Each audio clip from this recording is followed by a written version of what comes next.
নবীজিকে জিজ্ঞাসা করা হয়েছে মানুষকে সবচেয়ে বেশি জাহান্নামে নেয় কোন জিনিসে? অবাক হয়ে যাবেন। নামাজ না পড়ায় সবচেয়ে বেশি জাহান্নামে নেয় না, রোজা না রাখায় সবচেয়ে বেশি জাহান্নামে নেয় না, ওয়াজ মাহফিলে না আসায় সবচেয়ে বেশি জাহান্নামে নেয় না, দান সাদাকা না করায় সবচেয়ে বেশি জাহান্নামে নেয় না, কোরআন তেলাওয়াত না করায় সবচেয়ে বেশি জাহান্নামে নেয় না। তাহলে কিসের সবচেয়ে বেশি জাহান্নামে নেয় মানুষকে? সুইলা রাসূলুল্লাহ সাল্লাল্লাহু আলাইহি সাল্লাম আন আকসারি মা ইউদখিলুন নাস আন-নার, মানুষকে সবচেয়ে বেশি জাহান্নামে নেয় কোন জিনিসে জিজ্ঞাসা করা হয়েছে।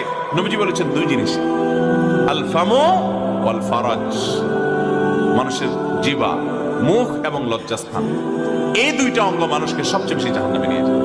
সবচেয়ে বেশি জাহান্নামে নিবে এই দুইটা অঙ্গ।